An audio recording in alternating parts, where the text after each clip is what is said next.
Welcome to the First Read Ultimate Spider-Man podcast, where we break down Bendis' iconic run on Ultimate Spider-Man, issues 1 through 160 in Earth 1610.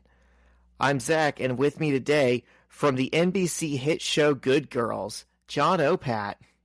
Yeah. Tell me, is that Shaggy? Is that who I'm supposed to look like in this? Or wait, didn't you and Shyla told me that I looked like someone in that show like years ago, right?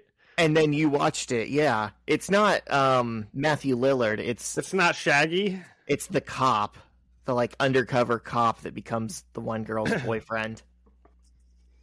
Nice. It's and not he just was a that you really look like... good dude, if I Yes. remember correctly. Yep. Yeah. It wasn't that was not an insult. He's like a likable character, but it's not just that he looks like you. He has like John mannerisms. Maybe I'll have to go check this show out again.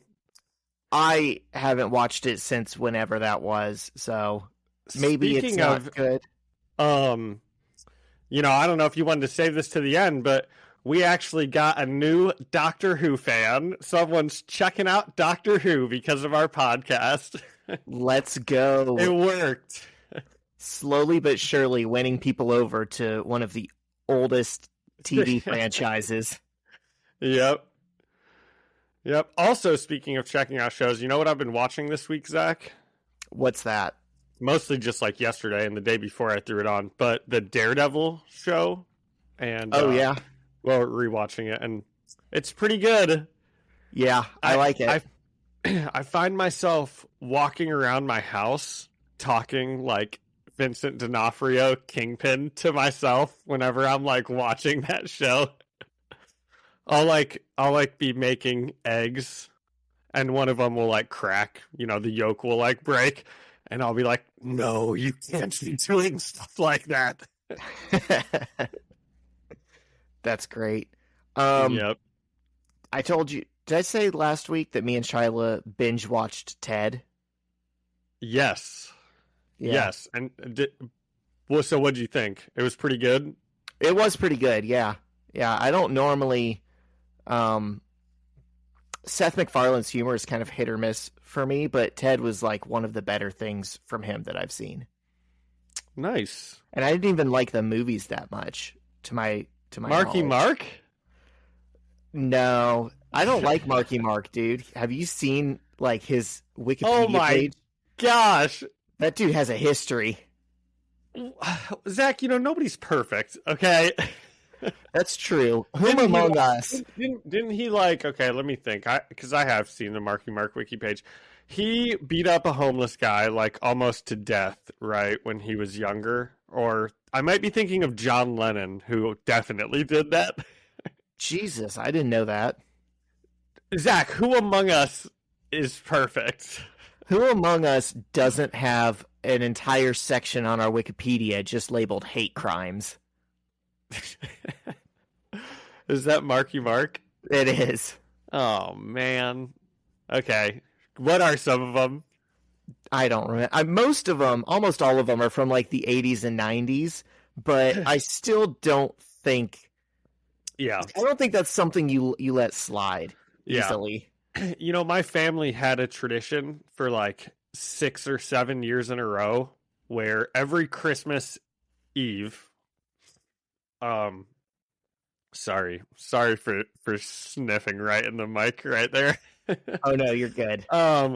Every Christmas Eve we would watch a Marky Mark movie, and it started with like Four Brothers because that was like my favorite movie, and I was like, it's a Christmas movie, it's around Christmas time, and it's not at all.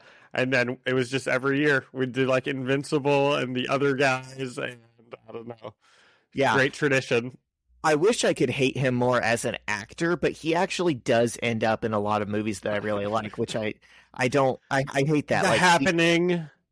The Departed is probably my favorite movie ever. The Departed, that's a good one. Yep. Yeah. And then, like you said, the other guys, that's always funny. Yeah. Yeah. Yep. All right, Zach, what are you coming in hot with?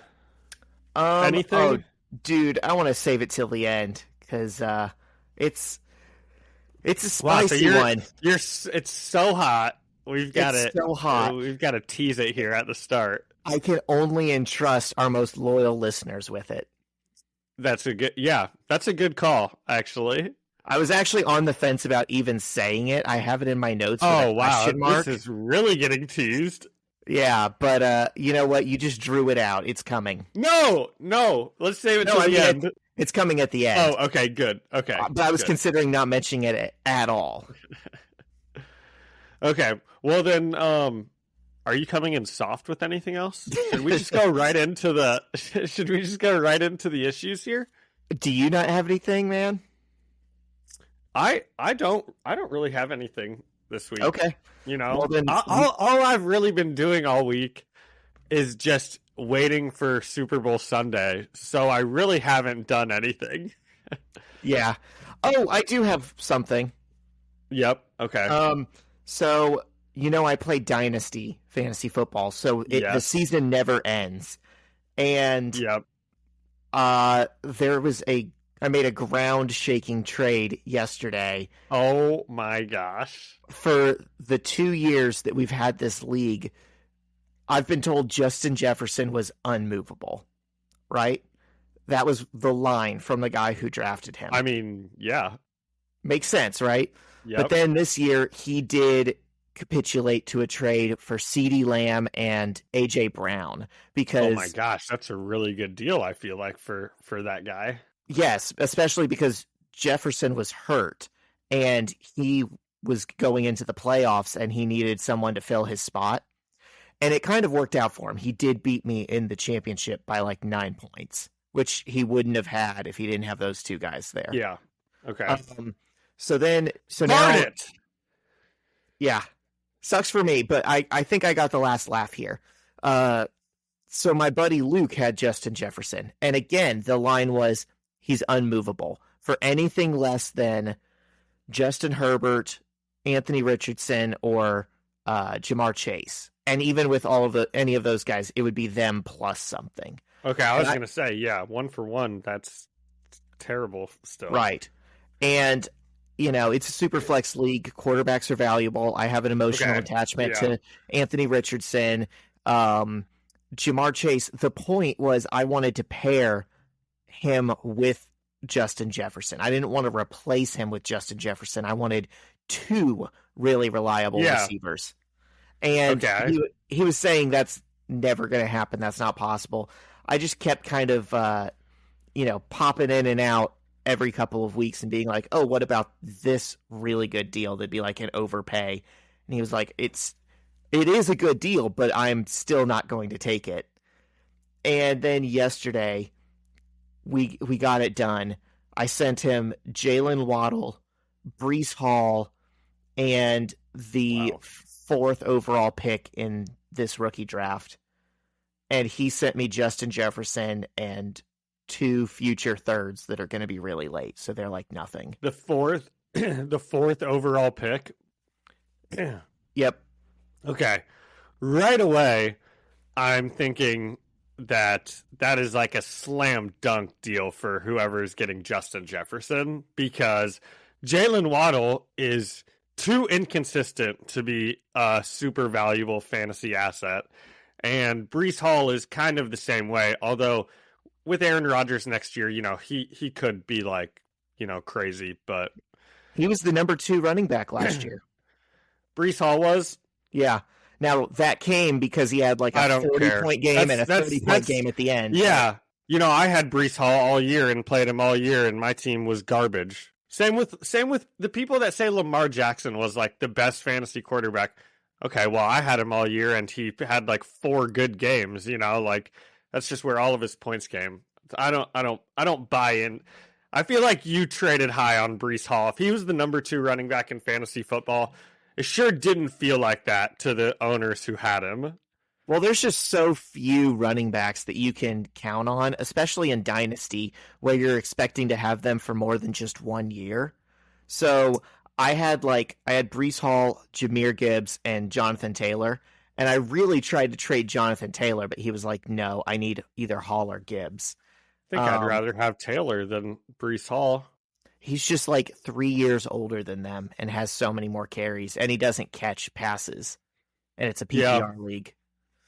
But Yeah. anyways, that might be getting fixed now too, because there's now a second blockbuster trade in the works with me and him.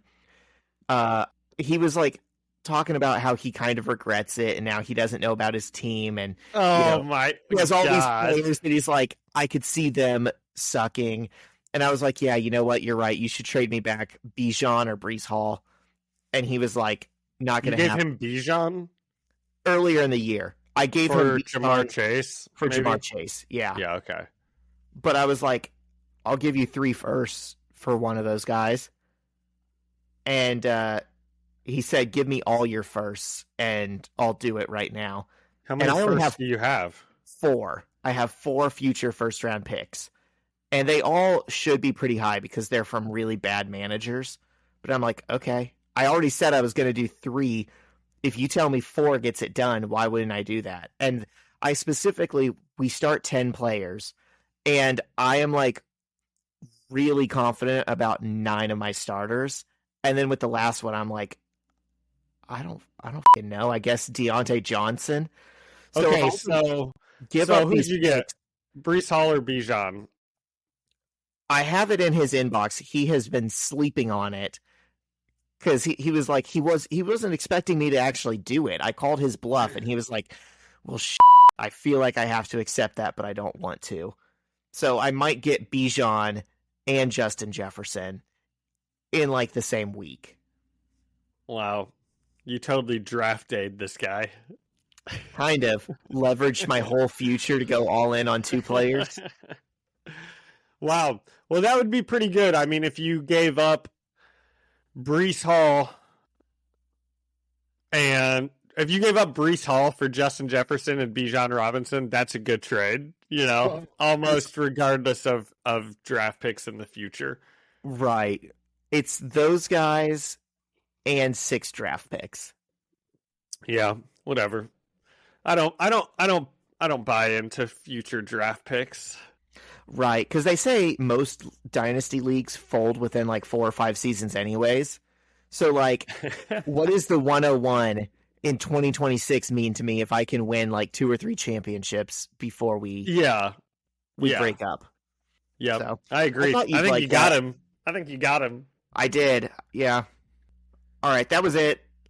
Not coming in hard or soft with anything else. Okay, cool. Let's get into Spider-Man stuff. All right, but first, a word from the Better Business Bureau.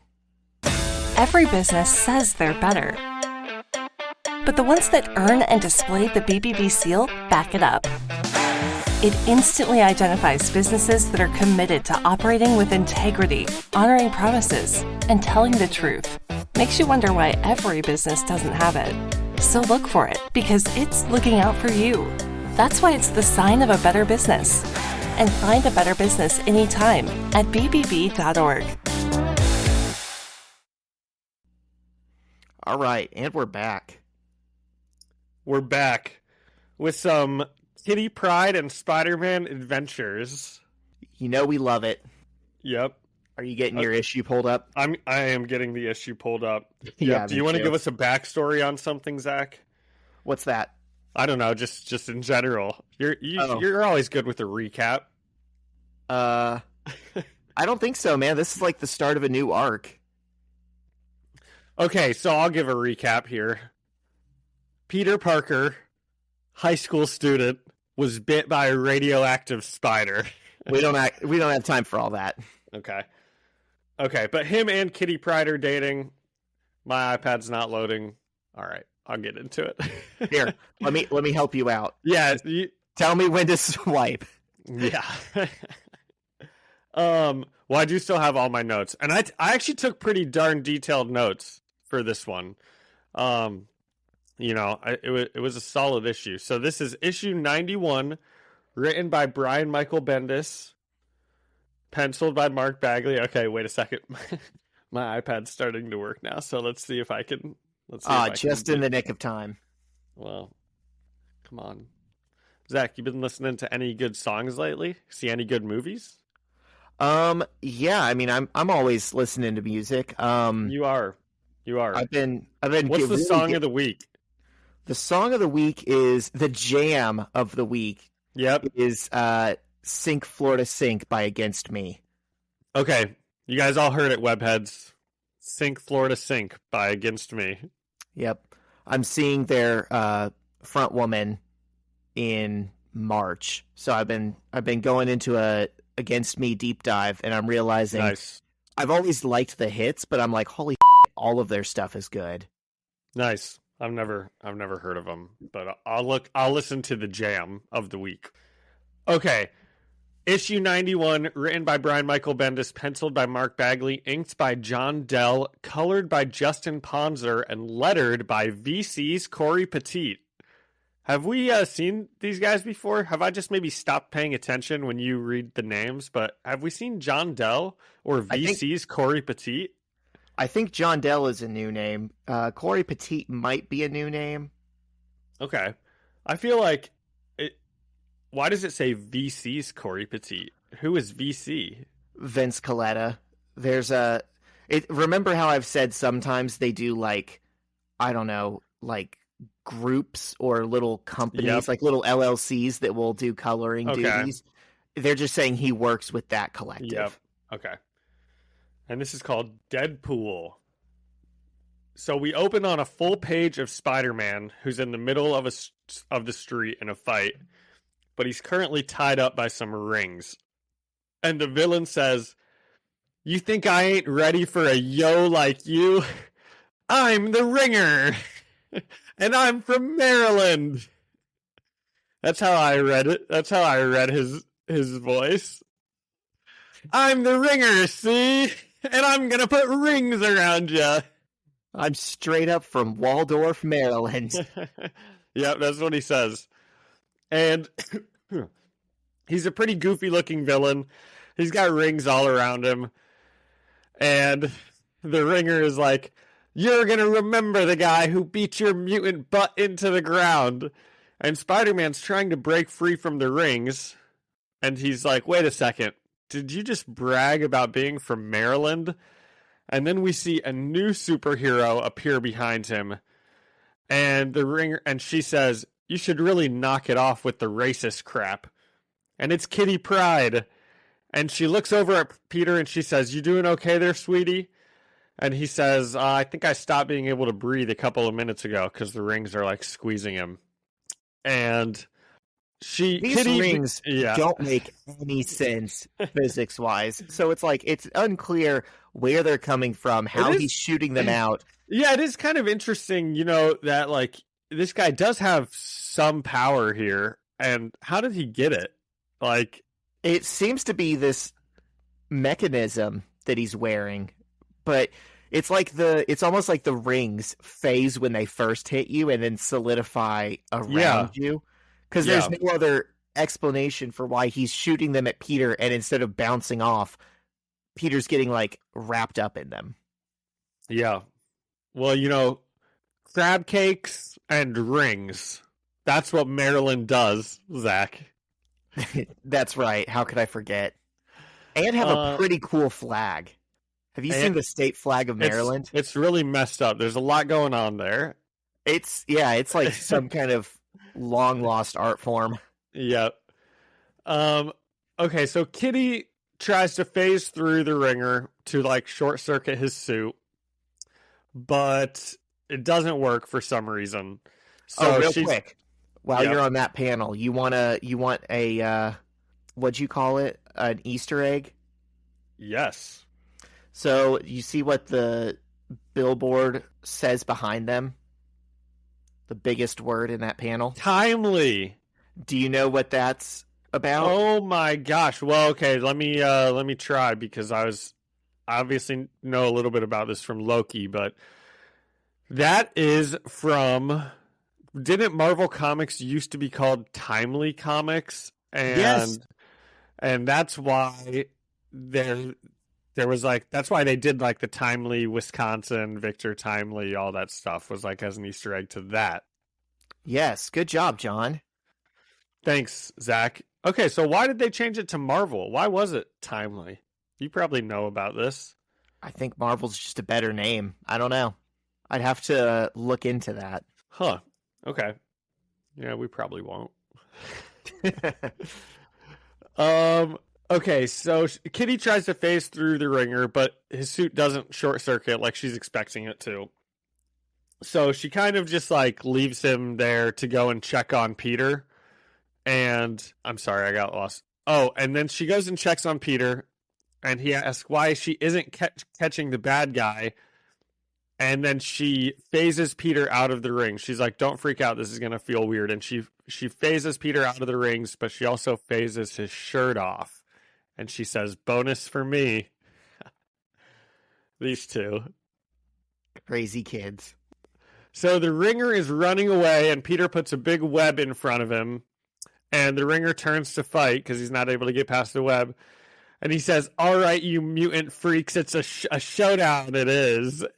Before Peter webs his hands easily, making him unable to shoot rings at them. And Kitty, at that point, realizes his suit's power comes from the machine on his back.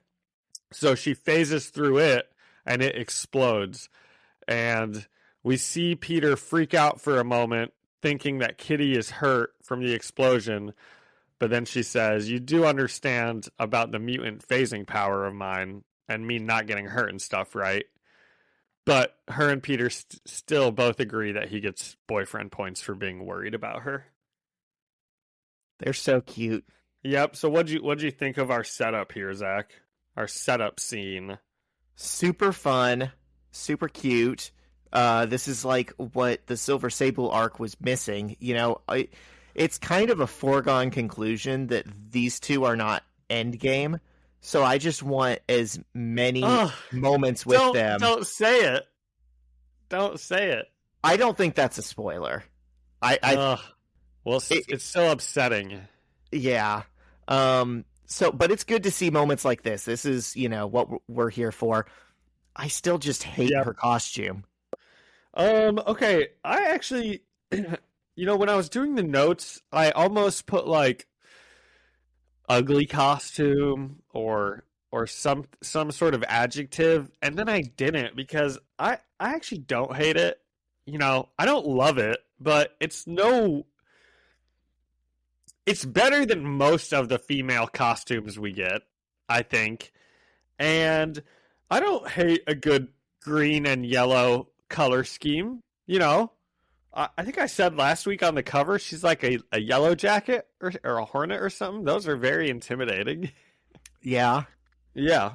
So I don't know. I don't hate it. Okay. You don't have to like it. I've mentioned this. It's like almost an inside joke in the original comics that Kitty has a million costumes and none of them look good. Yeah. This is like a continuation of that. So Kitty and Peter go up to the ringer and they find his wallet on him. And they're like, what kind of a villain runs around with his wallet on him? And they find out his name is Anthony Davis and he's from Medina County, Ohio. And at the same time, Peter and I were both very confused about why this guy's bragging about being from Maryland. If he's not from Maryland, what a strange piece of writing to write into this comic. It's like so absurd. It's hilarious. It is. It's very funny. And Kitty makes fun of Peter for the lame supervillains that he has. But she says, at least this guy's better than the Shocker. And, you know, Peter does have some lame supervillains, but he's also got some cool ones. Does he mention that, or am I just thinking of that? That, you know, he's also got like the Green Goblin and Doc Ock and stuff. That's pretty good. He says, I have better villains than the Ultimates. That's true. And she says, like, well, those guys just fight with each other. Yeah. I like that the Ultimates are kind of a joke. Yeah, they're the most well-funded. On paper, they're the strongest. And it's like, what do they do all day? Just waste taxpayer dollars. Yeah. Although, it does seem like Iron Man and Captain America are, like, good heroes. Like, every time we see Iron Man, I feel he's being competent, right? And so is Captain America. It's really all of the other ones that kind of give them a bad name. Well, is that fair? Not even, because, you know, Wasp doesn't die hard. We know that. Yeah, that was a good one. She's cool. And then Thor is based. I don't know that And he's Thor a great is pretty hero. good too. Yeah, it really is just Shield, Bruce Banner, and Hank Pym that are coloring our perception of the Ultimates, I think. Yeah, it's very strange. It's like if you assembled a dream team, in basketball or football or something, but they just had no chemistry I can't wait together. to hear. Oh, I was gonna say I can't wait to hear which basketball players you were gonna say were which Ultimate characters there. No, just like think of like any team where it's like, oh my God, they have so many all-stars. They're definitely going to win. And then it's like they get knocked out pretty early in the tournament or something. Yeah. Yep. Yeah. They're like a super team that hasn't come together. Right. Okay, so Peter swings Kitty up to a nearby roof and he asks her about her new costume that she's rocking. And she says that okay, this was kind of interesting, Zach. She said that if people see Kitty Pryde from the X-Men dating Peter Parker, high schooler, and they see Kitty Pryde from the X-Men superheroing with Spider-Man, then they would put 2 and 2 together, which is probably true. So Kitty Pryde now has a secret identity for her, like, I mean, I guess she doesn't have a real secret identity, but she kind of does, So she's like going 2 layers deep now with superhero identities. Instead of like her government name being the secret, this superhero that she's created is the secret. It's like an inversion of his secret identity. Yeah, it is. Yep. Because everybody knows her as Kitty Pryde superhero already. Yeah, she mentions that. She's like, you can Google the X-Men and see me. It's not a secret. Why don't those people ever have to worry about their families getting hurt? Why is it like only Peter Parker that has to worry about his families getting hurt if people find out who he is? I think they do, because as we see later, there's, mutants aren't treated super well in this world. I think it's more of a statement for them that they're like, oh yeah, we're not afraid of showing what we are. There's strength in numbers. We're gonna boldly, openly be mutants. It's okay, and they're just like not worried about their parents. Actually, I don't know. It's whatever. It's like a political thing, whereas for him, it's like a logistical thing. Okay, so Kitty made this costume so she can superhero with Spider-Man in secret. So Peter and Kitty swing through the city, and they're talking about how they just want to date in real life, not superhero life. And they just want to go to the movies and hold hands, and it's so cute. But, Peter is worried about Aunt May because he really doesn't want her to know that he's Spider-Man. And, if he's dating, like, Kitty Pryde X-Men and they're, like, going out and about, she might find out. And he says he doesn't want her to know he's Spider-Man because of all the stuff she's going through. And then Kitty brings up a good point. She's like, but isn't she going through all this stuff because you're like Spider-Man and you're keeping her in the dark about it all? Which he agrees, but he still says he's not ready to tell her. It's so annoying. We've just been through this conversation so many times. Are you just ready for them to rip the Band-Aid off and have him tell her? I am, and I have been for like 40 issues. So Kitty's X-Men, they go to some abandoned building, and Kitty's X-Men robot plane shows up to pick her up. And her and Peter share a smooch before she phases through Peter to break off their kiss. She's like, I didn't know how to break off her kiss, so I just phased out of it. And Kitty floats up to the plane, and Peter watches on with a dopey in love face. And this was kind of interesting. Instead of, usually we stick with Peter and we get his internal monologue, but we actually stick with Kitty Pryde here, and we stay with her as she rides home in the X-Plane. And she's getting in her own head about this date that they just went on already. It's like 10 seconds in, and she's like, I am such an idiot. I'm hiding my secret identity costume from the X-Men, who have two of the most powerful telepaths in the world. And then her mood goes downhill even further, and she's like, oh, and you just scared off Peter Parker. You did, didn't you? You scared him off, you idiot. Zach, what do you think about this scene?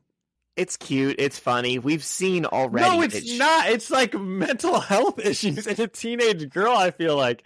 What I'm so upset they had such a perfect date, and she's like immediately in her head, like hating herself about it.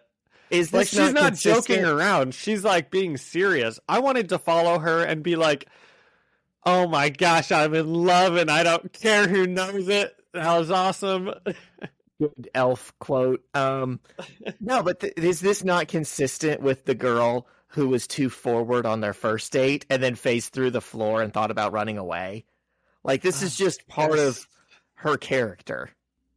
Well, it upsets me to see, you know. Yeah, it's not supposed I'll to just be say like... that. You It's said not- it was fun. It's fun that we're seeing her as like a real person, not just I don't as like Peter seeing her Parker's sad. girlfriend. I just She'll don't get think over ladies it. should be sad, you know? Yeah, they're not allowed. Yes, yeah. You should, pretty much. every lady you pass, you should tell her that she should smile more. They love that. Yeah. I just think she just had a really great day, and she's just already getting in her own head about it. It's too bad. Well, you know? It's she's just not- too bad. She's not wrong that she's like, yeah, I want to meet your aunt, and I want her to know that, you know, I'm a mutant, and I want to date you openly. And he was like resistant to some of that. So she has good reason That's to maybe true. think he's not as on board with this plan as she is. That is true. That's a good point. Yep. And we always focus on the negatives, you know. So it makes sense that she'd be like that. Yeah. Okay, so Kitty gets back to the X mansion, and it is eerily empty. And she's walking through it, and she goes into the kitchen, and she finally sees Logan standing there, and he's standing there pretty intimidatingly and pretty in a fighting position, I'd say, Zach. And she is like, "Oh, hey, Logan, how's it going? How you doing today?" I would know something's up right away with how everything, with the house being empty and Logan being like ready to attack. And she is not at all. So, and Logan, of course, immediately lunges towards her and starts fighting her. And then Storm shows up. Yeah, what's up? Did you notice anything else that was strange? Yes, I did. Okay. When he first lunges towards her, it looks like he could be lunging with his claws, but then in the next scene, he's actually holding a knife. Is that what you're referring to as being weird? Why would Wolverine be holding a knife instead of just using his claws? Yep. Yeah. Yeah, I did notice that. I was like, what? Why is he doing that? I actually thought to myself, is this Wolverine? I was like, wait, maybe it's like, because he doesn't exactly look like Hugh Jackman, you know, doesn't have the side chops either. So I was thinking maybe this just isn't Wolverine, but no, it is Wolverine, and he's holding a knife, not using his claws. So, and then Storm shows up behind Kitty Pryde and zaps her with something, which Kitty is like, okay, that hurt. That's weird. And then Storm tries to shoot Kitty again with it, but Kitty phases through the ground to safety. And I think Kitty it's a taser. Yeah, some sort of a big taser. Yeah. Which is weird because Storm has control of electrical powers. Like, she can shoot lightning. So why would she be using a taser? Okay. Yeah, true. So Kitty is sprinting around the floor beneath, and she's like, oh my god, what's happening? Oh, I don't know what to do. I've got to call the Ultimates. I've got to call Nick Fury. He'll know what to do. And wow, how far from the truth she is here. She's in more trouble than she thinks. And Kitty accidentally phases through the communications. Okay, Zach, you might have to like fill us in on some of the stuff that's happening here. So I said Kitty accidentally phases through the communications, So luckily, she's unable to call the Ultimates. She's like, "Oh no, I broke the communications. Thank God, girl. You got lucky." But I think at the same time, maybe she accidentally launched the X ship back to the place where it picked her up, or maybe somebody else launched it. I couldn't really tell from the hand. I don't think she did it by accident. Launch. You think okay. She did it on purpose. Yeah, okay. Well, if it's her hand, then she did it on purpose. But the button, I think it's weird how they draw that like hand pushing the button. It's almost like they don't want you to know whose hand it is, but I don't know. I'm going to complain again. But you're right. I think it is her launching the ship. I'm going to complain again that they're still calling this X-Jet the Blackbird when it's not an SR-71 Blackbird, it's a B-12 bomber. Yep, that's true. I've been calling it the X-Plane, so... Yes, you were more correct than they are. Or the X-Ship. I think it changes every time I type it. So she launches the X B-2 bomber back to pick up Spider-Man, is I think her idea. And then we see a group of shadowed people, presumably the X-Men, I wrote, show up and zap her while the X-ship takes off as Kitty lies unconscious on the floor. Spooky. So back at Peter's, Aunt May is getting ready to go out with some friends. And I said, she is like the most popular person on the planet. I mean, Aunt May is always doing stuff. Talk about someone that like lives a full life and, you know, keeps herself young, Zach. Yeah. Yeah. So I told you I started watching Buffy the Vampire Slayer. Okay. It reminds me a lot of how Buffy's mom is in that show, because you'll go like 10 episodes without seeing her, and then there'll just be one scene where she's like standing in her kitchen and she's like, "Remember, I'll be gone for the art gallery next week," or something. Like, she'll say something stupid that just reminds you Buffy doesn't live alone. She has a mom, but don't worry about her. They're always gone. And the reason for that is so that they can have adventures, and there's like a logical conclusion about why this 17-year-old girl is like spending every night in the graveyards, you know, killing vampires, and her parents don't worry about her. That is exactly like this. It fulfills the same function for Peter if, you know, Aunt May is constantly out of the house so he can do Spider-Man stuff. Yeah.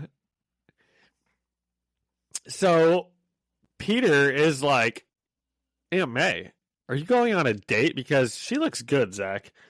And Aunt May just kind of smiles, and Peter's like, "Have fun." And that's very cute also. You know, Aunt May's getting back out there. You love to see it. So Peter then notices, right after Aunt May leaves, the X-ship up in the sky. And so he goes back to that abandoned building to check it out, thinking that Kitty is back. But when he steps into the plane, it says "passenger retrieved," and it begins taking off back towards the X mansion. And Peter says to himself, "Looks like I'm dropping in on my girlfriend." And as Peter hops off the plane, Kitty Pryde is waiting at the door for him. And Peter begins to tell her that the plane must be messed up before his spidey sense goes nuts. And he says, "Whoa, my spidey sense is going off. Wolverine isn't here, is he?" Before Kitty zaps Peter with the same type of taser. And as Peter is on the floor losing consciousness, his vision going blurry, he sees Kitty looking at him saying, "Far out, it's Spider-Man. There's something we didn't expect to get today." And then we see a full-page drawing of Deadpool, Cable, and some other people that Zach will have to tell us about. It's funny that you think one of those guys is Cable. Is that not the guy with the eye? Is not Cable? The No. guy with the... Oh, well, there None you of go. them are It's Cable. just Deadpool. It's just Deadpool and some guys. Can you describe those guys? Okay, so if anybody has ever seen Invincible, they kind of look like the like half people, Not the half Mark Wahlberg robots. movie. No, the TV show.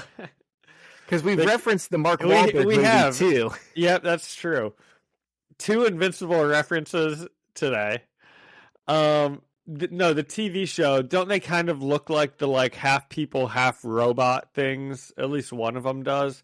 But they're just kind of like robot cyborg people who are kind of up looking. Yeah, they're pretty gross. But not the one guy. The one guy is just like a normal looking guy in a suit. He's got like nothing going on with him. Yeah, he's got like one little like earpiece thing that's kind of metal. He had it easy. All these other guys turned into monsters. Yeah. So who are these people? These are the Reavers. They're from 80s X-Men. They're literally just cyborgs. They're people who hated mutants so much they got turned into cyborgs so they can kill mutants. You know, But they hate something. Okay, so these guys hate mutants. Yes. But Deadpool is a mutant. Deadpool is not a mutant. Deadpool is a mutate. He had it done to him after the fact intentionally. But isn't that because like everyone has dormant X genes, so therefore anyone could be a mutant if they're like, I still consider Deadpool a mutant, and if he doesn't consider himself a mutant, then I think maybe he needs some therapy because he hates himself at this point. He's similar to Spider-Man. Like, Spider-Man would be a mutate, not a mutant. No, Spider-Man got bit by a thing. Spider-Man was scienced into superhero. Deadpool, they just activated his genes, right? That's not how I understand it. I don't think Deadpool is a mutant. Okay. Well, I think feel he like gets lumped in that's with how them. it is in the comic, or not in the comics. I'm sorry. In the Deadpool movies, I think that's how it is. And you know why they probably did that? Because they owned mutants and they didn't own the other stuff. Exactly. The same reason that Marvel started saying, oh, Quicksilver and the Scarlet Witch aren't really Magneto's kids, because if they were, they'd be mutants and we couldn't use them in Avengers. They're not mutants. They're miracles, Zach. Yeah. Yeah. Okay. So what did we think of this one? I really liked this one. Oh, I had a lot of fun with it. Yeah. A lot of good stuff. A lot of fun. Obviously, the opening scene is like, you know, my favorite part. Just Peter and Kitty doing stuff. Yeah. I mean, I think that's a good point, you saying that, because my favorite part of it, that is a really good, that's like excellent. But then I said, you know, I think we get a really good mystery back at the X Mansion of like what's happening. Kitty's like creeping around and like these X-Men are attacking. And so I thought it was just pretty good all the way through. And it was a long one and it didn't drag. You know, which I think whenever I have to take notes on an issue and it's a long one and I feel it doesn't drag, that's a really good issue, you know, because if I'm writing like 2 whole pages on something and it's not feeling old, that's a good sign, you know? Yeah. So I gave it 9 out of 10 dates with Aunt May. You know what? Yeah, I'll also give it a 9 out of 10. I think I was going to give it like an 8 or something, but this was just a fun issue. There's, you know, Kitty and Spider-Man just make such a good couple. And we're only going to get it so many times before we just know it's not going to be there anymore. Let's not focus on that. We are in the good days right now. Also, it was a really cool, it was honestly kind of an Easter egg having Wolverine lunge at her with a knife, because that happens in the 80s in the Chris Claremont run. And it's such a good mystery because it's like, why would Wolverine be using a knife? And that, to my knowledge, has never been like drawn upon. And it was another instance like this where it wasn't really him. And that's something that like hasn't been played to death, hasn't been overdone a million times, and hit just as hard when I saw it here. But also it's one of the things where it's like Leonardo DiCaprio pointing at the screen and you're like, ooh, I've seen this one before. Yeah. Well, it definitely, I guess I was thinking someone was controlling Wolverine, but I guess it would have it should have. So I was like, why is Wolverine using a knife? Obviously something's up. I mean, something's up right away because he's standing there because the mansion is empty and he's standing there and he attacks her. But I don't know. I figured it was some sort of mind control thing, and this seems like what is happening here? Like, can they change their robot look? Do we think, or seems like it? Okay. Also, he could just use a knife and his claws. Like, that would be pretty cool and effective if he has, because he can just hold essentially a fourth claw that's going a different direction. Yeah, that's true. But the real red flag is that there's no organic claws. You got anything else about it? Nope. I don't think that I do. All right. Nope. Let's see what Deadpool's up to.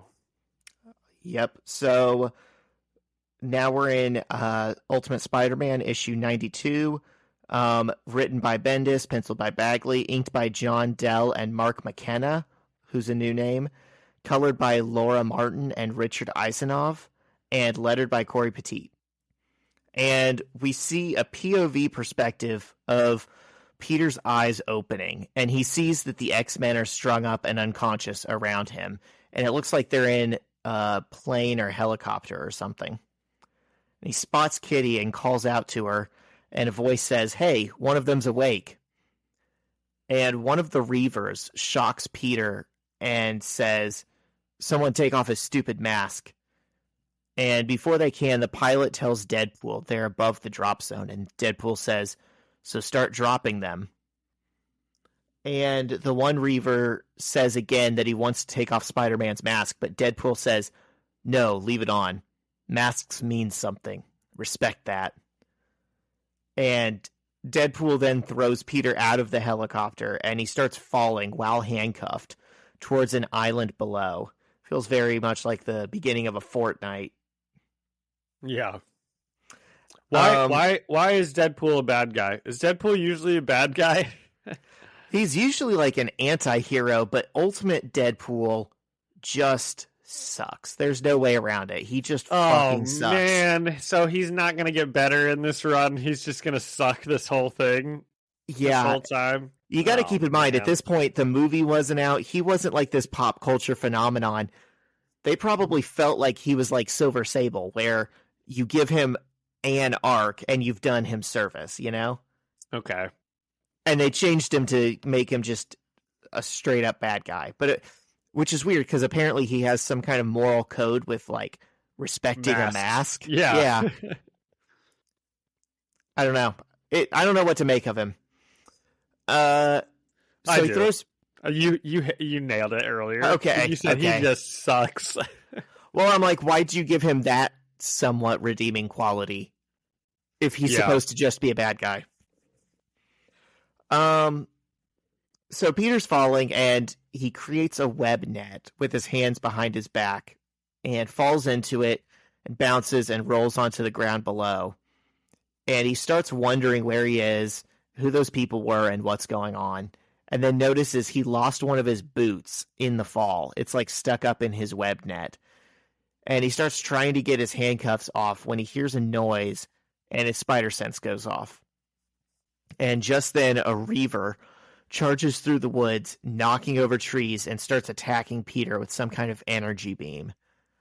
And Peter dodges it, webs him up, and starts punching what he calls the fleshy parts. And he webs the Reaver up real good and then starts running away. And suddenly someone grabs Peter by his handcuffs and lifts him up. And Peter starts yelling at him and says, "Get off me." And the man says, "You don't recognize me, do you?" And Peter's like, Aunt May? And the man says, "I'm Colossus of the X-Men." And at this point I realized Peter's probably never seen Colossus in his metal form. Because he can change between organic steel and like human skin. Has he seen normal Colossus? He has. But probably just in passing. Yeah, okay. And Colossus breaks Peter's handcuffs, so he's free, and they both say they don't know where they are. And Peter starts talking about needing to find Kitty. And this is just a fun reminder, seeing the two of them interact to me is just a fun reminder that for the longest time in the main universe, Colossus and Kitty were dating. At one point, they were like supposed to get married. Yes. And his name is Pyotr Rasputin, the Russian version of Peter. And they don't comment on it. They don't say, hey, we have pretty much the same name. But also, Kitty has dated Pete Wisdom and Peter Quill. So she has a type. She does. She's got a thing for Peters. Yes. Guys named Peter and powerful women. That's Kitty Pryde's two types. Powerful women? Yeah, she's bi. Oh, Pryde. Kitty Pryde. Yep. Wow. I don't think it was intended when they created her, but it works. It works. And so Peter and Colossus are talking, and Peter says he remembers Kitty attacking him, and he deduces that she must have been being mind controlled. And he thinks maybe Xavier went crazy and was controlling her. And Colossus is like, yeah, that's weird. Storm attacked me. And he realizes that they must be dealing with shapeshifters. And Peter says, or women have finally decided to take over the world. I knew it was coming, but no one listens to me. And they see one of Cyclops' optic blasts come through the jungle. And they're like, oh, Cyclops is over there. And they take off running towards him. And he's still handcuffed behind his back and is being descended upon by like 4 Reavers. And they help him defeat the Reavers. And Cyclops says they have to find Jean because she can link everyone up telepathically. And Peter starts yelling Kitty's name, and Cyclops tells him to shut up and says they shouldn't be giving away their position when they're being hunted. And Peter's like, how do you know we're being hunted? And Cyclops asks, you don't feel hunted? And Peter says, I do, actually. And Cyclops is like, okay, we'll go with that feeling. And another Reaver comes through the woods and says, am I on? Before introducing himself to the heroes and attacking them. And he says, I want everyone to see me kill you. And Peter asks, everyone who? On what? So just like, Wolverine attacking with the knife, this is kind of a subtle hint at what's actually happening here. These guys are all just like the Ringer from last week. These guys are all like villains who just like shout their name and what they are. This guy's like, I'm the Bone Breaker and I'm here to break some bones. Yes. Like they've all got their little intro phrase. Yes, and it would be really goofy. I mean, it is kind of goofy, but there turns out to be a reason why this guy's doing it. The Anthony Davis from Medina County, Ohio, was just a goofball. These guys are doing it because they are on TV and they want recognition. Yeah. And so Bone Crusher. You know what I was thinking when they said they were on TV? Yeah, what's up? I wonder if Peter and Colossus were on TV when he was like, don't you know who I am? And he's like, Aunt May? That was my first thought, was like, oh man, I wonder if anybody saw that part. Maybe Aunt May's watching. That's a good point. On her date, she's just watching Mutant Murder Island. Yeah. So this guy starts attacking them, and just then Storm arrives and shocks the Reaver dead with lightning. And she lifts the others up with like a cyclone, because she can control the wind, to show them where they are. And Cyclops recognizes the place as Krakoa. Which, obviously, to listeners, that has a different context today, but back then, Krakoa was just the island from Giant Size Number 1 in 1975. So they're going to reference a lot of things, John, that are like deep X-Men lore. And they're just combining them all into this one story. Okay. And some attack helicopters head their way, and Storm drops the wind tunnel again, and the heroes fall below the tree line.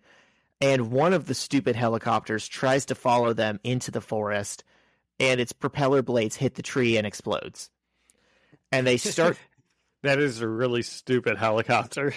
Yeah, I've never flown a helicopter, but if I did, I would know not to do that. And they start to see a figure walking out through the flames, and all of the X-Men say, ready, ready, ready. And Peter says, meh. And they're like about to attack this thing as soon as it clears, and it turns out to be Kitty, and she comes through the fire and asks if everyone else is all right. And she and Peter hug and catch up, and it's real cute, and he says, wait a minute, how do I know you're not the shapeshifter? And she whispers something in Peter's ear that presumably only the two of them would know, and he says, okay, it's her. Okay, I'm sure just like me, you zoomed in as much as you possibly could to try and read this. Did you get anything from it? Yeah, I was eavesdropping. I don't think it actually says anything. Yeah, okay. It looks like the very last part of the word might be stop, but I don't know. I think it's for them to know and us to wonder. Well, then they did a good job. But I'd really like to think it's some cute inside joke that they've developed and not just like, your name is Peter Parker or something like that. Oh, okay. I just think it'd be a good touch if it's like, you know, they're already have a nice bond. Mm-hmm. And then Peter asks how they know no one else in the group is the shapeshifter. And Cyclops has already figured out that the shapeshifters can't imitate mutant abilities. And he's like, we've all used our powers already. And just then, Nightcrawler teleports into the scene. He says it was easy to find them because of the exploding helicopter. And he says, I think we're the star of the show again. And Cyclops says, I think so too. And Colossus says, oh no. And Peter's in the dark. He's like, what show? And before anyone can answer him, Angel flies in carrying an unconscious Jean. And I saw this later after the fact, but Rogue is with them too. And he says he found Jean hanging by a tree. And they try to wake her up by saying her name, but Storm says, sometimes it works to fill her mind. Her psychic powers make it hard for her to sleep. And I really like that bit because it's like Cyclops is dating her, but Storm and Jean have always been like best friends. And she's the one who figures out how to wake up Jean. There's a lot of good characterization in these panels with the X-Men. And so saying Jean's name wasn't working, and Cyclops just thinks really loud, Jean! And she wakes up, and he tells her we're back on Krakoa Island. Which, this grinded my gears. I'm like, it's not called Krakoa Island, it's just Krakoa. You just know it's an island. But they're talking to Spider-Man readers, not X-Men readers, so they call it Krakoa Island. And Peter says, what's Krakoa Island? And Kitty tells them, it's a prison for mutants. The nation of Genosha, which is another X-Men thing, imprisons its mutants and sends them here and hunts and kills them for sport. They broadcast it on TV. And Peter says, that's inhumane. And a voice off-panel says, that's one way to look at it. The other way is that you're sick, unholy genetic freaks who have no business being alive in the first place. And the voice belongs to Deadpool, who we see leading a dozen or more Reavers charging to attack Spider-Man and the X-Men. Well, I was hoping that Deadpool would be being like mind-controlled or something. Sounds like he's just a prick. He just sucks so bad.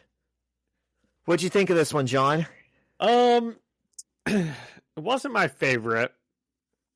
I said I really don't like Deadpool being this racist bad guy. And then it seemed like most of the issue was just like X-Men showing up one by one, each being like, where are we? Okay. And then another one shows up and they're like, what the heck's happening here? And then, you know, eventually they're all together. So I said the last couple pages seemed interesting because we learn about, and I did write, Krakoa Island. And that seemed interesting, you know, But they just said they like stuck their noses in it. We don't really know what happened or anything, so I'm sure we'll learn more about that in the next couple issues. And then I finished my notes here by saying, why is Deadpool the bad guy? So, all in all, not my favorite. What'd you think? Yeah, I agree. I'm glad you mentioned that most of the issue is just he finds an X-Men, they walk a little bit, or they talk about what's going on, they walk a little bit, they find another X-Men, they talk about what's going on, they walk a little bit, they find another X-Men. Yeah. It's like in real life, it would make sense to rehash what you know every time you meet a new member of your group. But like in a comic, we don't want to hear the same conversation over and over again. And that's exactly what's happening. And then it's like you kind of sprinkle in, oh, they kill some Reavers. And that's the whole issue. And you've got Deadpool being racist. I liked the characterization of Cyclops, who I feel like gets overlooked sometimes. Like, he should be this brilliant strategic mind. That's like why he's, picked to be the leader of the X-Men. And he does have a pretty good showing. He's the one who like figures things out pretty quickly and is like giving people orders and, being pretty smart. I like Storm knowing Jean Grey better than anyone else and being like, it's hard for her to sleep because she can still hear your voices, your mind when she's unconscious. And I'm like, that's a good little tidbit of their friendship. It's like a show, don't tell. I didn't like how Peter is in this like dire situation and he doesn't know where his girlfriend is or if she's okay. And he's just making jokes the entire issue. Like everything he says is a quip. Yeah, I guess that's true. He's in like normal fight mode. He's not like super concerned about what's going on. But right. But he wouldn't be, He's in this situation all the time. He's with the other X-Men. They don't seem particularly concerned that Kitty's not there. It's not like when because he is immediately like, we have to go find Kitty, and they're like, chill, just stop freaking out. I feel like he doesn't do well when he's like literally out of his element. Like if you take him out of New York, he kind of freaks out. We saw that when he was like in Brazil and he was like, oh my God, how am I possibly going to get back in time before Aunt May does? And it's like, he keeps making jokes. He's like, I really hope we're in Central Park. I really hope we're in Long Island. And they're like, no, dude, we're in the South Pacific. You didn't think that was funny? Weren't there a couple scenes in this one where, he does say like, maybe we're in Central Park. And then Colossus is like, we aren't. And Peter's like, I know. And then I think that happens like a couple times where, I don't know, Colossus like takes his joke seriously and Peter's like, I know we aren't. I thought that was a good bit. I don't know. I like the idea that like my Spider-Man is such a jokester and a goofball when he's fighting like the Ringer or the Shocker or the Enforcers. But like this feels like a different situation to me. I would want him to be like, okay, how do we solve this problem instead of just making everything a joke? It feels forced. Yeah. Okay. So do we have a rating scale? Mine was out of 10 confused X-Men. Okay, we can I was thinking it was like a fetch quest. I was going to say like out of 10 people you meet one by one. Okay. But, same thing. Out of 10 confused X-Men you meet one by one. Perfect. I'm going to give it like a 6. I gave it a 6.5. So slightly more generous, but I was thinking about still on the lower tier of issues that we've read. I was thinking about giving it a 7 because, like I said, there's a lot of little X-Men Easter eggs and characterization in here. You can tell Bendis is like an X-Men fan who, at this point, I just looked at the date, has not written much X-Men. I was gonna see if he had written any. I think he's probably written like events for Marvel because in 2005 he did the Decimation. But I can't believe that they are just like making Deadpool this character. Like it just doesn't make sense to me. Like I just don't get, like, I'm looking at the last page on the panel here, or the last page of the issue, and it's like, why is this why is this how they chose to like do Deadpool? Isn't Deadpool like always like a fun fourth wall breaking guy? Why did they just choose to do him this way for this run? He wasn't when he was very first introduced in X-Force. Like, when he was created, he was more like this, kind of. Definitely not racist, but like just a bad mercenary guy. But also, you got to understand, I don't think anyone today can realize how obscure Deadpool was before like the 2010s. I mean, he was not seen as like IP that you really had to focus on. But he had to at least be somewhat like that type of character he is now, because that's why Ryan Reynolds, like, it was like his favorite character, right? Like, I have a hard time believing if this was the type of Deadpool Ryan Reynolds saw most of the time, he wouldn't be like the biggest Deadpool fan ever and want to make a movie that like is like, exactly how he wants to make it for Deadpool, Yeah, definitely. I'm not saying in 2006 the main universe Deadpool was still being written like just as a bad guy. That went away very quickly. I'm just saying it seems like Bendis is writing Deadpool more true to like his original appearance.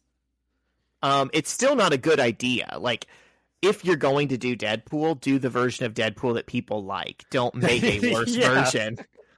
Yeah. Well, that's too bad. I was hoping we'd get some sort of a turn of him in these next couple issues. Sounds like it's probably not coming. We all were hoping for that. This was honestly one of the biggest like bag fumblings for the Ultimate Universe. They make a lot of goofy decisions. Like, it started off really strong is kind of what most people think, and Ultimate Spider-Man stays good pretty much the whole time, but like the larger Ultimate Universe just does a lot of bewildering things, and making Deadpool unusable is definitely one of them. Yeah. Okay. So next week we get the finishing issues to this run. We do. It's still a fun run. We still get Peter and the X-Men together. I have high hopes for these next couple issues still. Your issue was crazy fun. It's like actually, it was like Whiplash going from yours to mine. Yeah. So yeah, next week, issues 93 and 94. Nice. Okay. Anything else Spider-Man related? I mean, sort of. I went to the comic shop yesterday to see if they had Ultimate Spider-Man, and they still didn't. So maybe I'll check out. There's a comic shop near the school that I'll stop in on next week. Ooh. They're not going to have it, but I'll check. They might, because I don't know when the reprints are happening. I thought they would have already happened. Okay. I'll go in and check next week. Cool. All right. So, okay, what is this? What is this big tease that we've all been waiting on? I don't have anything extra for us, by the way, Zach. So this is going to have to fill up all of our little bellies. Oh my God. Okay, so I have been listening to a podcast about the Afghanistan war. It's the Blowback podcast I told you about the Iraq war. Okay. They've done like multiple seasons. Oh my gosh, it's going to be politics, isn't it? No, it's bigger than that. Okay. So I found out an interesting little tidbit that people are like, has Osama bin Laden, did he ever even come to America? Like, did he just hate us for no reason? There's been one confirmed trip to America that we know he took in 1979. He went to 2 major cities. Do you want to guess which cities those were? Indianapolis. Yeah, you're the first person I've said this to that got that. But of course I guessed that thinking maybe there was there's a reason for this. Yeah. Wow. Okay, Indianapolis, and I'm gonna guess the Nashville. The other one's not as wild of a guess. It's L.A. But okay. So he went to Indianapolis with his wife. We know about this from his wife, his first wife, who like published a book or something about like living with him. And you'll notice he never bombed us. have never bombed Indianapolis. Must have liked what he saw over here. Hold on, we'll get there. So he went on this trip with her, and she was like, yeah, we didn't have an opinion of Americans one way or another at that point. We went to Indianapolis. I saw a doctor who was really nice and helped me out. We went to a really big mall. And then when we were in the airport ready to leave, these people were laughing at us and taking pictures of us because they weren't used to guys how we were dressed. And I'm like, hold on. I know a guy who would have been in central Indiana in 1979 who might not have been the most tolerant, who might have been flying out of the Indianapolis airport. And I texted my dad and I was like, is there any chance in the world your family would have been on a plane in 1979 flying out of the airport? And he's like, well, yeah, that's the year we went to Disney. There's pictures of me and my brothers on a plane. So not only were they at the airport, but they had a camera that was not in a checked bag that they just had out on the plane and presumably at the airport. And I'm just like, oh my God, what if my dad radicalized Osama bin Laden? That's pretty, someone's dad had to do it. That would be pretty unlikely. But here's the thing. What Someone would truly in be Indiana, crazy is if you could find those pictures and you found some old timey pictures of Osama bin Laden and his wife, and maybe like that shot where it's the picture and you can like see a middle finger in the foreground of the picture just pointing at Osama bin Laden. So here's the thing. It might not have necessarily been my dad. Yeah, I'm sure it wasn't, Zach. Someone's dad or grandpa or uncle, someone probably still in Indiana, around Indianapolis, is related to whoever did that.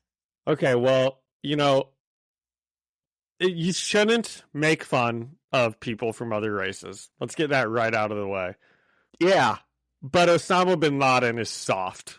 If that's what radicalized him, if someone was making fun of the way he dressed, and he's like, that's it. I am making it my life's work to destroy this country. You're soft, man. That's absurd. Sometimes people get bullied. If he was from America, he would have thicker skin than that, I think. He was like the son of a billionaire. Like he probably did have a pretty charmed life growing up. Yep, he probably, yeah. But I started this thought experiment and I just couldn't stop it. And it took me down this rabbit hole where, stay with me. So, yep. My dad, just theoretically, my dad in 1979 radicalizes Osama bin Laden against America. He returns and becomes this Mujahideen fighter and starts his whole career in militancy, Islamic militancy. So did anything happen in LA? Like he just met like with some guy. The wife didn't go with him to LA. She said that was his business. It wasn't her place to ask him about it. He kept her in Indianapolis with some friends. So she was there longer than he was. But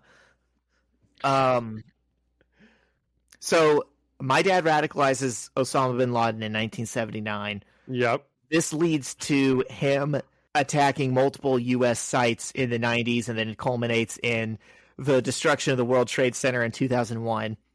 On the Jersey Shore on that day, a young man named Gerard Way is watching the destruction and decides, I have to do something different with my life, and is inspired to start a band called My Chemical Romance.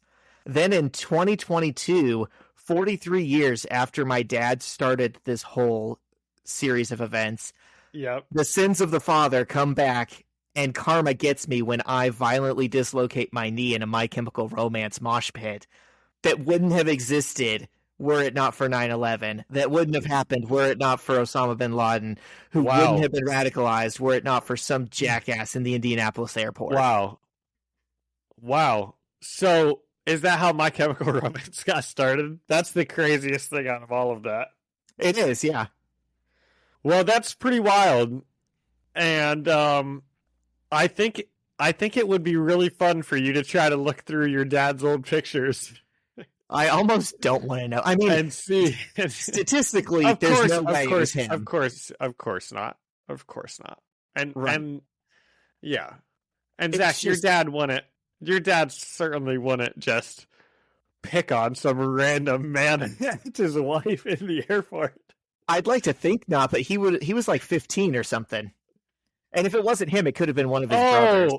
Okay, so not only was Osama bin Laden radicalized by just a mere person saying insults to him, but now we're saying he was radicalized by a teenager who was just like being mean to him. Has he never met a teenager before in his life? Apparently not. I'm letting your dad off the hook for this. I'm thinking if something that simple radicalized Osama bin Laden, he was waiting to happen. You know, it was going to happen. That's fair. But it is fun to think about. So but if absolved, yeah, you don't have to worry about that. I don't think. But we'll never know.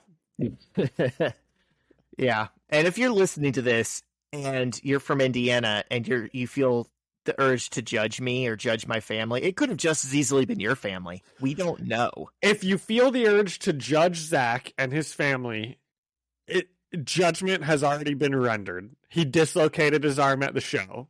Remember? Okay, his knee. Yeah. So you've paid the price at this point. You're even. And it's still not right either. 2 years later, I step on the machine at the gym that like measures your muscle mass in each limb, and the guy that works at the gym is still like, yeah, man, I don't know. You've just got like a disconnect here. You know, you've got like an extra 1.5 pounds of muscle on this leg. There's something almost divine that's keeping this knee from gaining muscle. It's like it won't allow it to gain muscle. I've never seen anything like it before. There's just some cosmic force that won't allow you to heal. Yeah. Well, that was pretty good. That was a pretty good one. That was teased early on in the episode. I don't think anybody was expecting that. Right. Whatever you thought I was about to say, that wasn't it. Nope. I'm sorry I don't have anything else. That's quite all right. Should we send it out? Let's send it out as we will let Baby Billy say hi here. He's been hanging out with us the past couple of minutes. Hi, Baby Billy. Cute. You're very cute. Baby Billy. You're very cute. Except, I don't know if any of your cats do this, Zach, but he is constantly licking my hands, and it is so annoying. My cats are constantly licking themselves, and it's so annoying. We put the calming collars on all 3 of them now, and so we have 3 cats. I think they're licking whatever substance they put on the collars. I think they like it, and they're like licking it off of it. But we'll have 3 cats in the same room as us, just and it's the worst when you're trying to sleep. Oh my gosh, that is hilarious because I don't ever hear my cats. My cats, I can see grooming themselves, of course, but they don't sound like they're licking an ice cream cone. Oh, they're going ham on these collars. They think it's like the candy necklace. Oh, that's funny. That's really funny. Okay, let's send it out. From Zach, myself, and Baby Billy. Thank you to Ian Hickey for our music and Alyssa Seaman for our artwork. And thank you all for listening and leaving us a review or a comment. You can find us, the First Read Ultimate Spider-Man podcast, on Spotify or Apple Music or anywhere else that you all can find podcasts. And you can come and chat with us and leave us a comment on Instagram at First Read Podcast. Send us an email at firstreadspidey@gmail.com or find us on YouTube, First Read Ultimate Spider-Man podcast. See you next week. See ya.